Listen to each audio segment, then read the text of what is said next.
જય માતાજી દોસ્તો, સ્વાગત છે તમારું આજના મારા નવા વ્લોગમાં. અને આજનો વ્લોગ છે શસ્ત્ર પૂજનનો, એટલે કે દશેરાના દિવસે અમે નાહી ધોઈને આવી જાય ગામમાં. લગભગ 10-11 વાગ્યા છે અને આપણે શસ્ત્ર પૂજનનું આયોજન કરેલું છે, એટલે આપણે નિસણા ગામમાં આવી ગયા.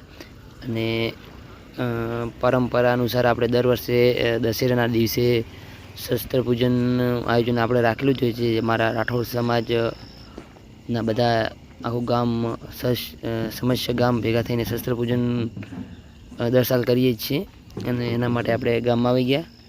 અને આપણે આ છે ગામનો ગેટ, અને સામે આપણે નાગણેશ્વરી માતાનું મંદિર છે, જે ચોક જે નવરાત્રિ રમાય છે ત્યાં આગળ આપણે જ શસ્ત્ર પૂજન કરવાનું છે. તો આપણા વ્લોગ સાથે જોડાઈ રહેજો.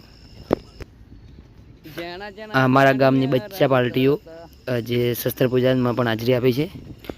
તો દોસ્તો, આપણે આ છે નાગણેશ્વરી માતાનું મંદિર, અને જે નવરાત્રિ રમાય છે ચોક પણ અહીંયા જ રમાય છે. અને અમારા મહારાજો, અમારા દાદાઓ, અમારા વડીલો, અમારા બધા મિત્રો, કાકાઓ અને સમસ્ય ગામ અહીંયા 1 વાગ્યો છે પણ હજી બધાએ હાજર જ છે. અને દર સાલની જેમ આ જ રીતના અમે અમારા વડીલો દાદાઓ એક રાવણાનું આયોજન કરેલું હોય, ચા પાણીની વ્યવસ્થા હોય અને નાસ્તાની પણ વ્યવસ્થા હોય છે. અને આ રીતના જે તરવાલો પડી છે ભાલાઓ, અને પૂજન કરવાનું છે, મહારાજ પણ હોય.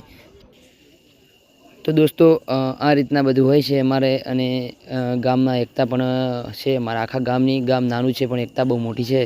અને નકળા ભગવાન અને નાગણેશ્વરી માતાના આશીર્વાદથી અમારા બધા જ કાર્યો સફળપૂર્વક થાય છે. જે બખ્તર હોય કે જન્માષ્ટમી હોય કે નવરાત્રિ હોય કે ભાઈ શસ્ત્ર પૂજન હોય, બધી રીતે જે અમારે સંપૂર્ણ પટી જાય છે. અને જોઈ લો, તમે વ્લોગ સાથે જોડાઈ રહેજો, મજા આવશે.